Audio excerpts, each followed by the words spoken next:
So I'm gonna try and whip my cavalry around there, get rid of those artillery. There's a couple of units blocking my way. Hopefully I'll be able to dispatch of them efficiently beforehand.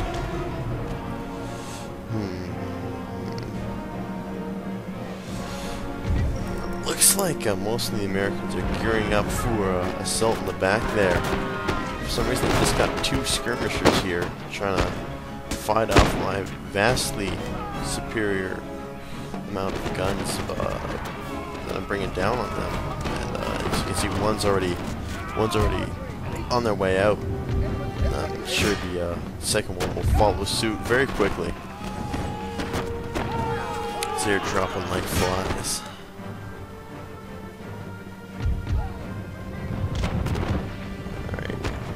Bring them all, form up into one massive line, and advance on the Americans with all my guns to bear, and hopefully crush them.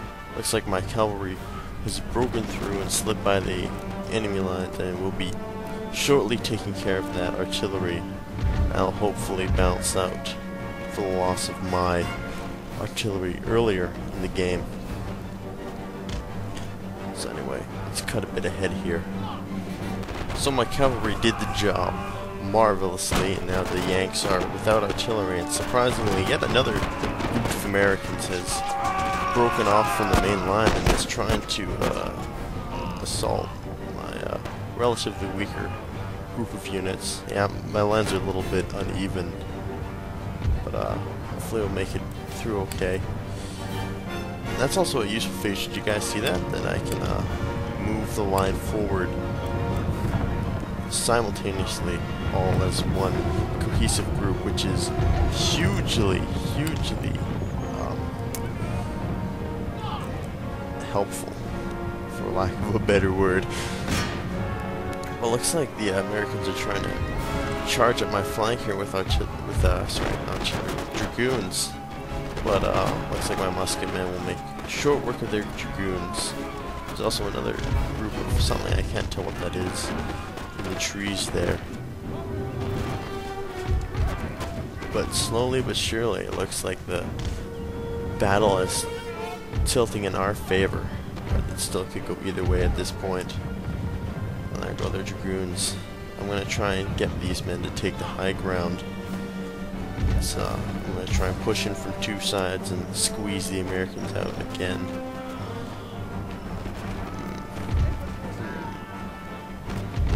So for the best. Looks like Yanks are gearing up for an assault on my main force here. But they're still well within my cone of fire and are taking a serious beating trying to shuffle about. But my second group of infantry is going to melee charge the guys hiding in the trees and end their reign of terror and take the hill. I can't really tell what they're doing. They seem to be continually reforming their lines for an unknown reason.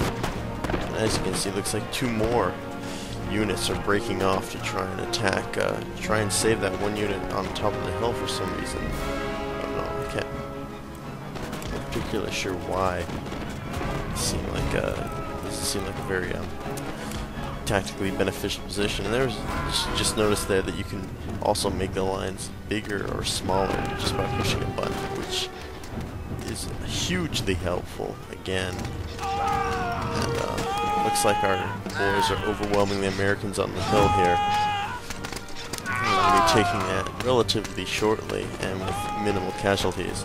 But surprisingly, more than half of the Americans have broken off from the frontal squadron and are trying to attack my flank, which could prove bad if they can get rid of those three units and then shift back around and attack my main force. But at the same time, I'm going to try and do the same thing and get rid of these two units and shift them to attack their force and bleed them out. So this is going to be the key turning point in the battle right here. I'm going to try and array these units in a defensive formation and try and get the most out of their guns that they can, while at the same time I'm going to try and finish this as fast as I can by charging at them and then moving them into a better position to help with the rest of the other battle that's going on. So here we are preparing for the final stroke against the Americans. They were unable to defeat my 3 units there and are pincered in between my 2 battalions. I predict that they will falter and rout very quickly here underneath the weight of my attacks. Yep, there they go. Gotta bring the rest of them in. Cavalry's waiting in reserve. Still kind of worried about them getting impaled on some spikes. I don't know if I'll need them particularly to end this battle.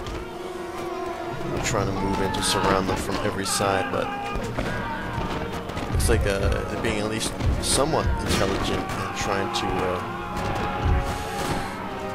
use melee on my units to try and reduce their firing effectiveness.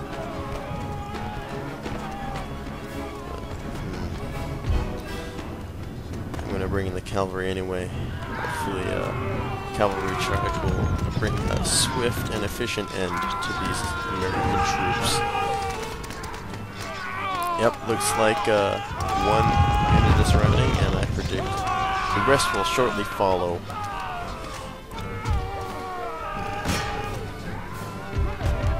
There they go, there they go. Losing their grip. I'm gonna get them all to melee now, no point in firing into a mass of our own dudes.